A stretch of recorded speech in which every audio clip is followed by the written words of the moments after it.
I used to think the dumbest thing that could happen at a seventh wedding anniversary was a slideshow. You know the kind. 100 photos nobody asked for, soft music in the background, and someone saying, "Look how far you've come," like the couple just climbed Everest instead of buying a house and arguing about laundry. That was my expectation. Cake, wine, maybe a slightly embarrassing toast. What I did not expect was my wife presenting a revised rulebook for our marriage in front of 10 people and a bowl of spinach dip. For context, Celeste and I had been married 7 years, long enough to know each other's habits, moods, and the exact tone of voice that means, this conversation is about to get expensive. From the outside, we looked solid. Good house, stable jobs, no screaming fights, no dramatic social media cryptic posts, just the usual married life, routines, mild sarcasm, shared grocery lists. I handled the finances because I'm good with numbers, and because Celeste once looked at our budget spreadsheet like it was written in ancient hieroglyphs. Celeste worked remotely in brand management, which basically meant a lot of video calls where people say alignment and value strategy while wearing gym clothes. Speaking of gym clothes, Celeste had gotten very serious about fitness over the last couple of years. Personal trainer, strict diet, early morning workouts. At the time I thought, good for her. In hindsight, that should have been one of the first things I looked at more closely, but I'm getting ahead of myself. The anniversary party was her idea. "Let's keep it small," she said, which translated to clean the house, buy good wine, arrange food like we're opening a restaurant. By evening, everything looked great. Lights on the patio, music playing softly, the kitchen island covered with snacks that looked way too fancy for our friend group. Guests started arriving around 6. First, her sister Naomi, carrying a dessert she claimed was homemade. I did not believe her. Then Celeste's best friend Talia. Talia had the alert eyes of a woman who always knew everyone's business and considered privacy more of a suggestion. Then 2 of my friends from work, Ben and Marcus, who brought whiskey and the calm energy of men just happy to be somewhere without their kids. Within half an hour, the house had that comfortable buzz I actually enjoy. People moving between rooms, glasses clinking, someone laughing too loudly at something that wasn't that funny. Ben came over while I was opening another bottle. "You survived 7 years," he said. "That's impressive. Thank you. I'm hoping for a certificate at 10. Or a plaque. A tax credit," I said. "I'd settle for that." Marcus nodded toward Celeste, who was talking near the patio doors with Talia and Naomi. "She looks happy. She likes hosting." "No, man," he said. "She looks really happy." I glanced over. He was right, sort of. She was glowing, relaxed, sharp, almost excited. Not normal anniversary excited either. Not soft, sentimental excited. More like somebody who had prepared a surprise and was enjoying the fact that only she knew what was coming. I should have paid more attention to that. Instead, I took a sip of whiskey and made the first mistake of the evening, which was feeling calm. Dinner went well. Too well, in hindsight. Everybody ate, told stories, traded the usual anniversary lines. "How did you 2 meet? Who said, 'I love you' first? Who's messier?" Marcus raised a glass. "So, what's the secret to 7 years?" "Mutually lowered expectations and excellent Wi-Fi," I said. That got a laugh. Celeste put a hand on my arm and smiled the kind of smile wives give in public when they are pretending you're adorable instead of legally exhausting. Then came dessert. That was when Celeste stood up and tapped her glass with a spoon. And I swear to God, every bad memory I now have starts with that tiny little ding. People quieted down. She looked around the room, smiling in that polished way of hers, chin slightly raised, one hand around the stem of her wine glass. "Thank you all for coming tonight," she said. 7 years is a big milestone, and it means a lot to celebrate it with people we love.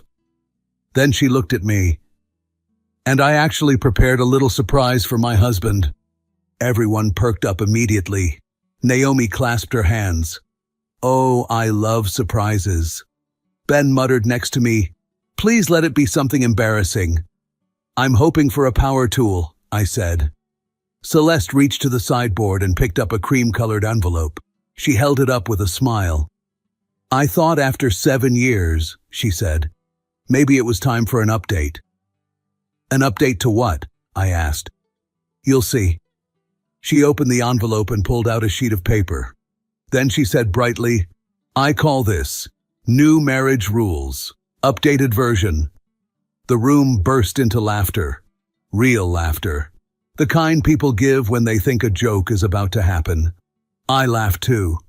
"Your Honor," I said, raising a hand, "I request legal counsel." "Denied," Celeste said. More laughter. She cleared her throat dramatically. "Rule number 1, she read, husband handles finances, bills, and long-term planning." Marcus pointed at me. "That's already true." "It's because I'm the hot one," I said. "We agreed beauty shouldn't also carry responsibility." Celeste rolled her eyes but smiled. "Rule number 2, she continued, wife maintains personal freedom and independence." Talia laughed. "As she should." I nodded. "I live under a very progressive monarchy." People laughed again. Still playful. Still normal. Then Celeste looked down at the paper one more time. Her tone shifted slightly. "Rule number 3, she read, if we ever have children, they will carry my last name." The room went, not silent, but different. A couple people laughed uncertainly. I blinked. "Wait," I said. "What?" Celeste looked at me calmly. "If we have kids," she repeated, "they'll have my last name." Naomi chuckled awkwardly. "That's modern." Talia said, "Honestly kind of iconic." I leaned back in my chair and smiled. "Wow," I said. "Did my last name fail some kind of quality test?" That got a bigger laugh from the room. Celeste didn't laugh immediately. She just said, "I want my legacy to continue." Something about the way she said it felt cold. But you don't start a philosophical debate in the middle of your own anniversary party. "Your legacy," I said. "Wow. Should I be taking notes? Are you founding Rome?" More laughter, a little forced, a little relieved. She didn't laugh right away. Then she did, small and controlled. "Don't be dramatic." "Too late," I said. "I married you." People laughed again, grateful for the joke. The conversation moved on. More drinks, more stories, more music. But something about that moment stuck with me. After the guests finally left and the house got quiet again, I found Celeste in the kitchen stacking plates. I leaned against the counter. "So," I said, "about Rule 3. She didn't look up. "What about it?" "The last name thing." She shrugged. "I believe in it." "In what?" "Legacy." I watched her for a moment. "You realize that sounded less like a joke and more like a policy decision?" She finally looked at me. "Genetics matter." I laughed once. "Our genetics?" She held my gaze. "Well," she said calmly, "some genetics matter more than others." I felt insulted before I felt suspicious. Because there's something deeply offensive about standing in your own kitchen, on your own anniversary, while your wife casually implies that human reproduction should perhaps involve a more selective hiring process. I straightened. "I'm going to give you one more chance to phrase that, like someone who actually likes her husband." She rolled her eyes, which, if you're married, you know is the visual equivalent of lighting a match and dropping it into dry grass. "Oh my God, Daniel, don't be so dramatic. And don't call me dramatic after publicly workshop testing my replacement as a surname donor." "I did not say that." "You didn't have to." She turned away, picked up another plate, then put it down harder than necessary. "You are exhausting when you get like this." She stared at me. I stared back. She looked away first. "I'm going to bed," she said, and left the kitchen. I stood there alone among dirty plates, half-drunk wine glasses, and the remains of our 7th anniversary, listening to her footsteps go upstairs. Then I looked at the envelope still sitting on the sideboard. Cream-colored, neat, harmless-looking, and standing there in the dim kitchen light, anniversary candles burning low, I had the first ugly thought I didn't want to say out loud. Maybe that wasn't just a weird joke. Maybe that was a preview. For a couple of days after the party, I tried to convince myself I was overthinking it. Which, to be fair, is something every husband eventually learns to do if he wants to stay married. Sometimes your brain sees patterns where there aren't any. Sometimes your wife says something weird, and you file it under "human beings are strange," and move on with your life. So I tried that. Monday morning came. Work emails, coffee, the normal rhythm. Celeste woke up early like she always did, already dressed for the gym by the time I came downstairs.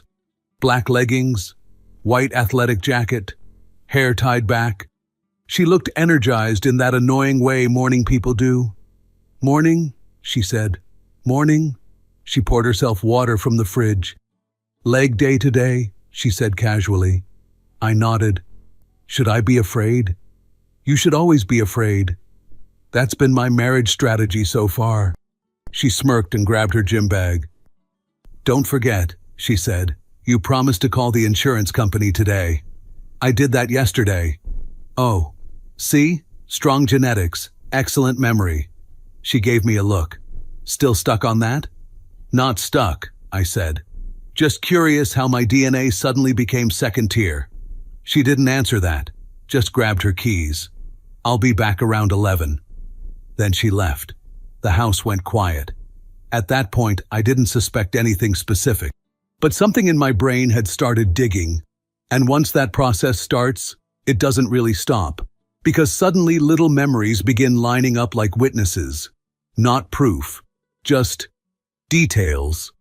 The first one was how often Celeste talked about genetics. Not in a creepy lab coat way.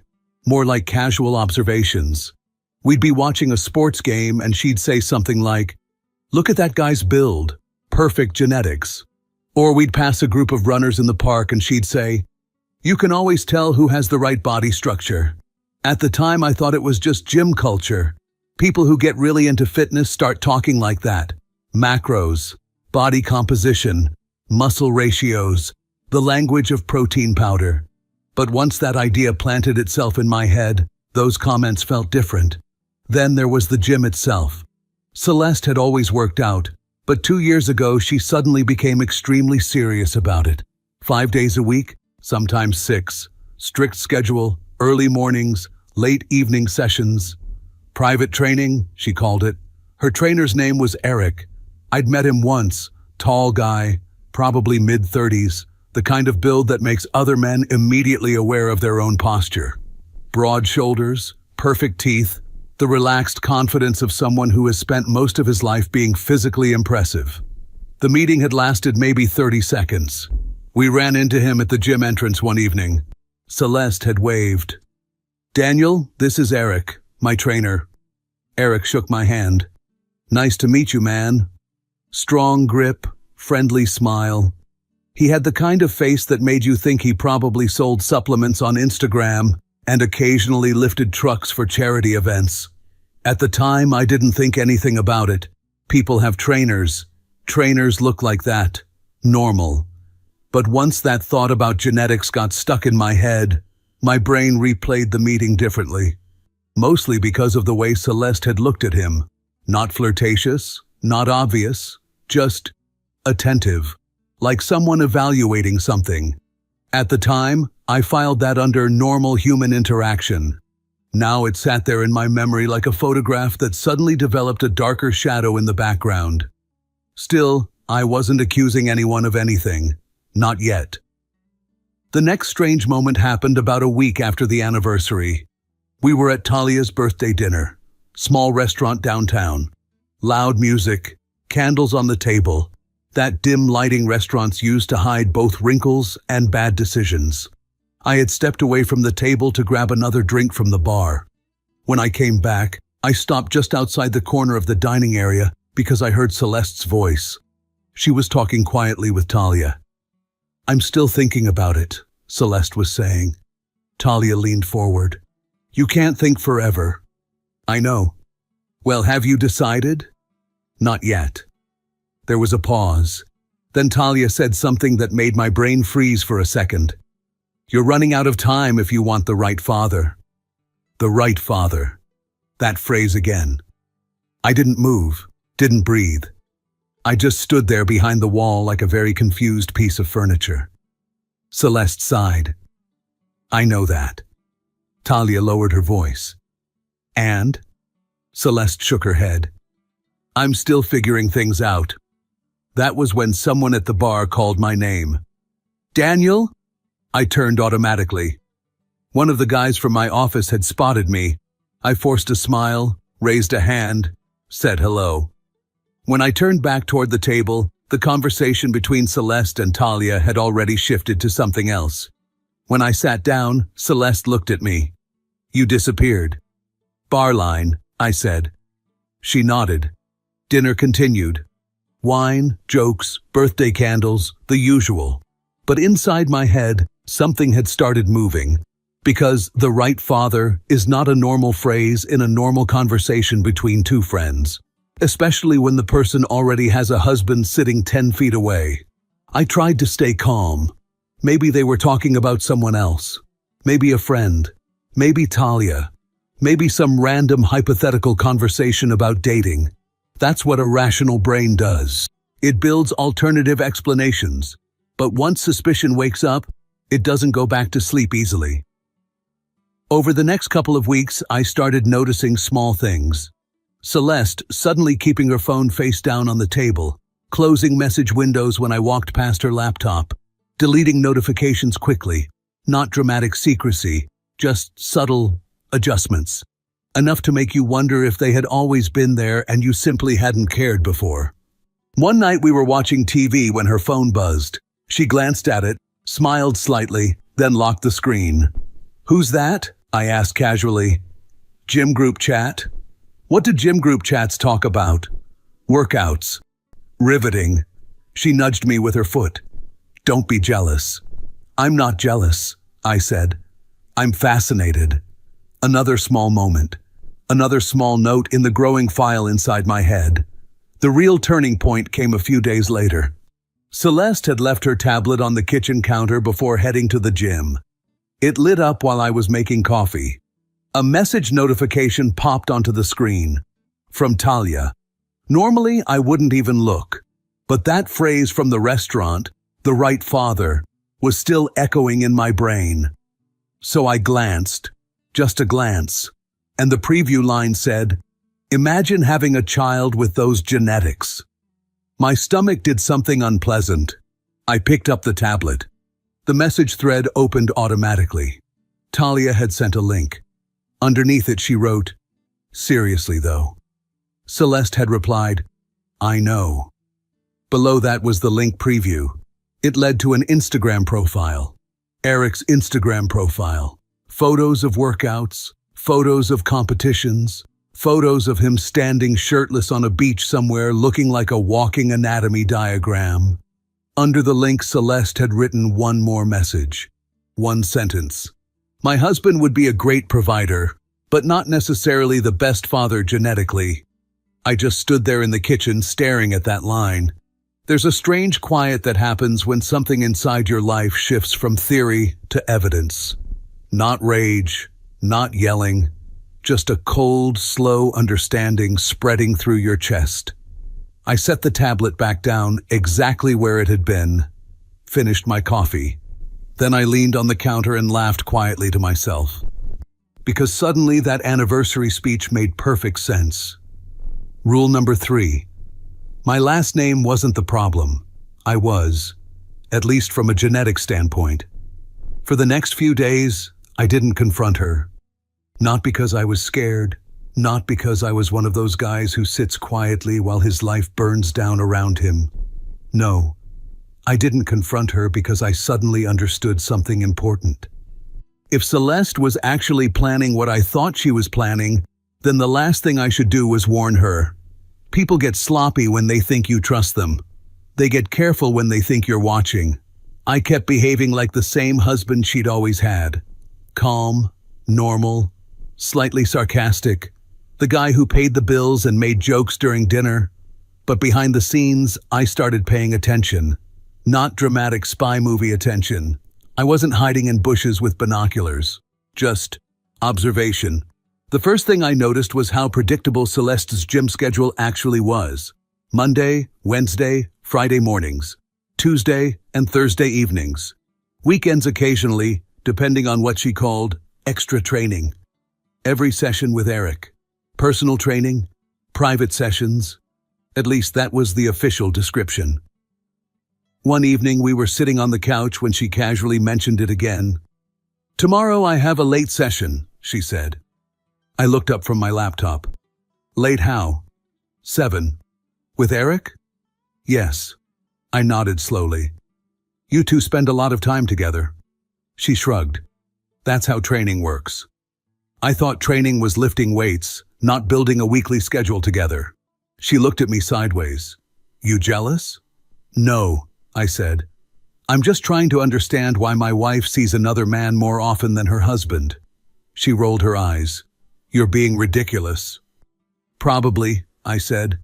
And then I dropped the conversation. Because the point wasn't to argue. The point was to let her keep talking. And people talk a lot when they think nothing is wrong. Over the next week, I started quietly collecting things. Screenshots, dates, times, nothing illegal, nothing dramatic, just information. Her tablet conversations with Talia continued occasionally when she forgot to lock it properly. Most of them were harmless. Memes, complaints about work, random gossip. But every now and then, something slipped through. One afternoon, I saw a message from Talia that said, "Have you decided yet?" Celeste replied, "Still thinking." Talia sent another message. "Well, you can't wait forever." Celeste answered with a laughing emoji. Then another message appeared. "Imagine that kid with Eric's height." I stared at the screen, closed the tablet, and sat there quietly for about 30 seconds. Not angry, not shocked, just impressed. Because planning a genetic upgrade while married requires a certain level of confidence. Or stupidity. Sometimes both. That night at dinner, I decided to test something. We were sitting at the table eating pasta. Celeste was scrolling through something on her phone. I leaned back in my chair. "You ever think about kids?" I asked. She looked up immediately. "Where did that come from?" 7 years of marriage, I said. "Statistically, someone should bring it up." She put her phone down. "I've thought about it." "Yeah?" "Yes." "And?" She shrugged. "Maybe someday." Someday is vague. So is the future. I twirled my fork slowly. "If we did have kids," I said, "would you still insist on the last name thing?" Her expression didn't change. "Yes." "Still your legacy?" "Yes." I watched her carefully. "Interesting," I said. She frowned slightly. "What?" "Just wondering how far the legacy concept goes." "What does that mean?" "It means," I said, "do we just pick the best traits from a catalog, or do we work with what we've got?" She stared at me for a second, then laughed. "You're being weird again." "Am I?" "Yes." She grabbed her phone again and the conversation ended. But the look in her eyes told me something. Not guilt, not fear, more like calculation. Which confirmed something else for me. Celeste didn't think she was doing anything wrong. She thought she was being clever, strategic, efficient. And the more I watched, the clearer the pattern became. Late gym sessions, private training, more phone privacy, more time messaging Talia. One night I woke up around 2 in the morning and noticed the light from the bathroom. Celeste was in there with the door mostly closed, talking quietly. I couldn't hear the words clearly, but I heard something that made my stomach tighten. Her tone, soft, almost playful.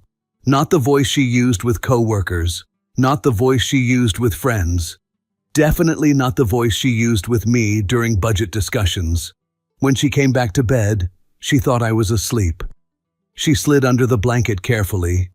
Her phone screen lit up once more before she locked it. The contact name was hidden. But the message preview said, "Tomorrow works." I lay there in the dark, staring at the ceiling, still calm, still thinking. Because the truth is, by that point, the betrayal wasn't even the part that bothered me most. The part that bothered me was the arrogance, the idea that I would never notice, that I'd happily raise some genetically superior child while paying the mortgage. That rule number 3 wasn't just a joke.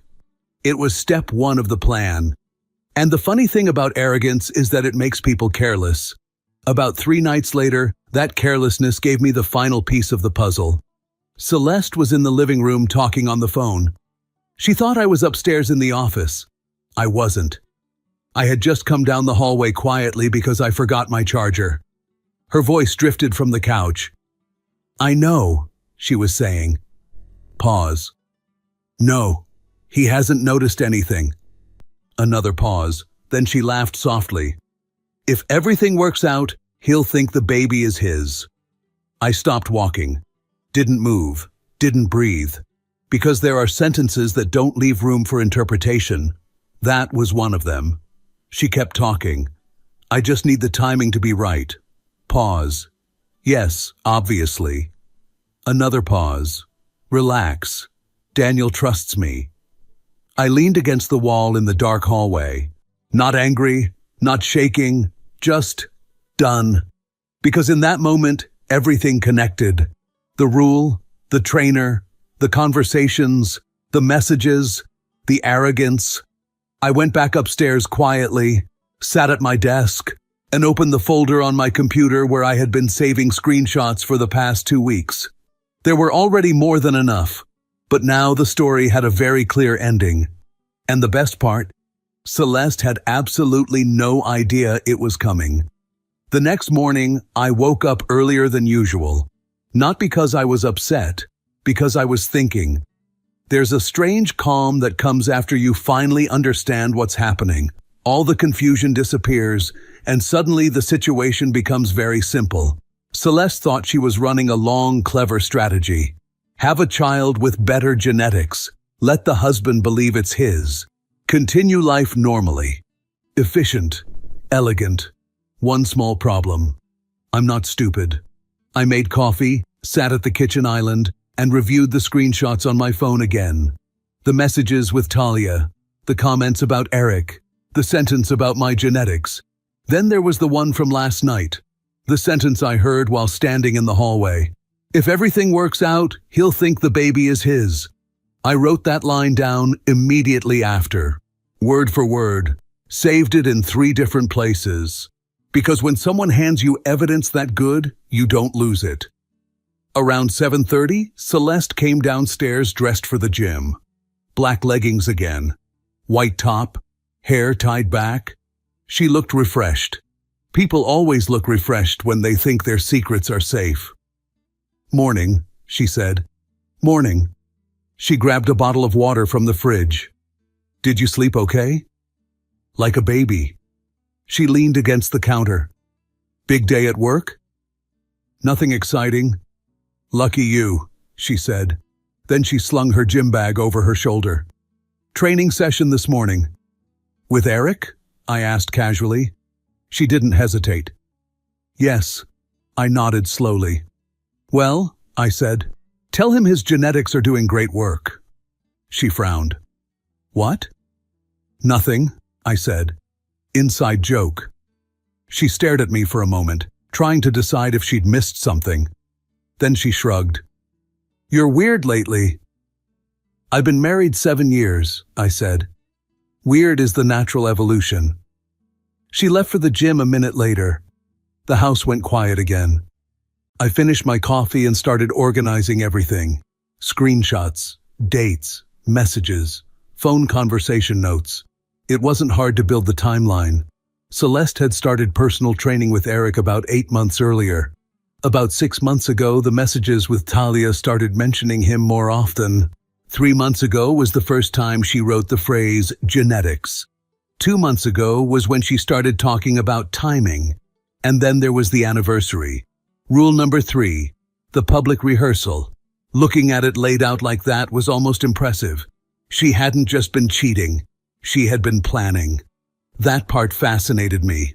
Because cheating is messy. Planning a replacement father while married requires a whole different level of confidence. Or arrogance. Probably both. Around 10:30, Celeste came back from the gym. Sweaty, energized, glowing. She tossed her bag on the chair and headed for the fridge. "Sports is magical. You should try it sometime." "I already exercise," I said. "Oh, really?" "Yes. I carry this marriage emotionally." She laughed and grabbed a towel. For a moment, we just stood there in the kitchen like any normal married couple. Which was almost funny. Because she had no idea the game was already over. The only thing left was the ending. I decided not to rush it. Instead, I waited a couple days, acted normal, made dinner, watched TV, even joked about the anniversary again once. "You know," I told her one night, "I've been thinking about your rule book." "Oh God," she said. "You're still on that?" "I like rules," I said. "Structure, clarity." She smirked. "So you're finally accepting them?" "Maybe." That caught her attention. "Oh?" "Yeah," I said. "Rule 3 especially." Her eyes narrowed slightly. "Really?" "Sure," I said. "If we're doing the legacy thing, we should talk about it seriously." She studied me carefully. "You're surprisingly calm about this." "I've had time to think." And maybe you're right." She smiled slightly. That smile told me something important. She thought she was winning. That belief made the next part even easier. 2 nights later, I suggested we open a bottle of wine after dinner. She didn't suspect anything. We sat at the kitchen table, just the two of us. Quiet house, soft light from the pendant lamps. "Okay," she said, pouring wine. "What's this about?" I leaned back in my chair. "I've been thinking about Rule 3. She rolled her eyes. "Again?" "Yeah. What about it?" "I think we should clarify it." She raised an eyebrow. "Clarify how?" "Well," I said calmly, "if the child is supposed to carry your last name, we should probably also clarify the father situation." The smile disappeared. "What?" I reached into the folder next to me, pulled out a stack of printed pages, and placed them gently on the table between us. Messages, screenshots, dates, the Instagram link, and one very specific line highlighted in yellow. "My husband would be a great provider, but not necessarily the best father genetically." The room went silent. Celeste looked down at the pages, then back at me, then back at the pages. Her brain was moving fast. I could see it. First denial, then strategy, then damage control. "You went through my tablet?" she said finally. "Yes," I said. "That's a huge violation of privacy." "So is planning a child with another man while married." She opened her mouth, closed it again, then forced a laugh. "You're completely misunderstanding this." "Am I?" "Yes." "Great," I said. "Explain it." She pointed at the messages. "This is just hypothetical conversation." "About my genetic inferiority?" "You're twisting it." I highlighted it. Her jaw tightened. "That doesn't mean anything happened." "Not yet," I said. Silence stretched across the table. Then I slid one more page toward her, the note I had written after overhearing the phone call, and the sentence she said, "If everything works out, he'll think the baby is his." Her face changed, just slightly, but enough. That tiny moment was the first honest thing she had shown all evening. I leaned back in my chair and took a sip of wine.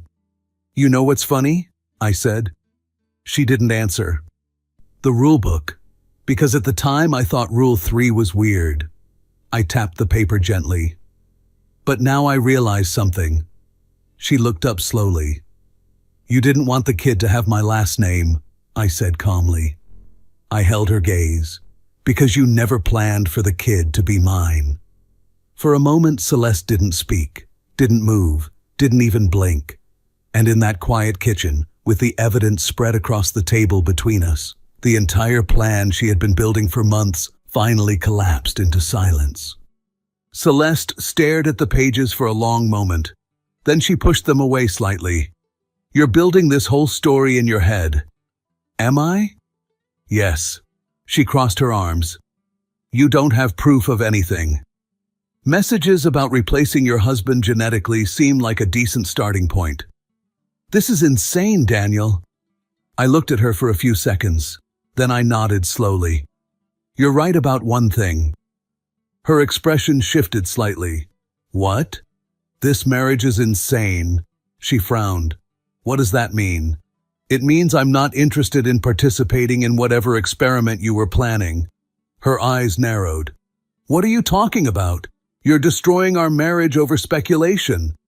"No," I said calmly. "I'm ending it because my wife was shopping for a biological upgrade." Her face hardened. "You're not serious." "I am." I grabbed my phone and keys from the counter. The divorce papers were filed this morning. And with these words, I grabbed my jacket and left that house forever. A few weeks later, the divorce process was already moving.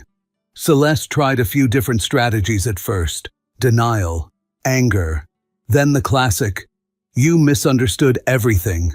I didn't argue. There wasn't much left to discuss. Some of the people from the anniversary party eventually heard what actually happened. Funny enough, the story of the marriage rules spread faster than anything else. Ben called me one night and said, laughing, "Man, I thought that rule thing was a joke." "Yeah," I told him. "So did I." As for Celeste, the last thing she said during one of our final conversations was, "You're ruining something good because of paranoia." Maybe. But I'd rather be paranoid than raise someone else's genetic upgrade while paying the mortgage. Looking back, I still think about that anniversary sometimes, because in the end, the whole truth was sitting right there on that piece of paper. Rule number 3. Turns out it wasn't a joke, it was a warning. If you felt this story hit hard, drop a like, subscribe for more, and share your thoughts in the comments. Your support keeps Steelheart beating.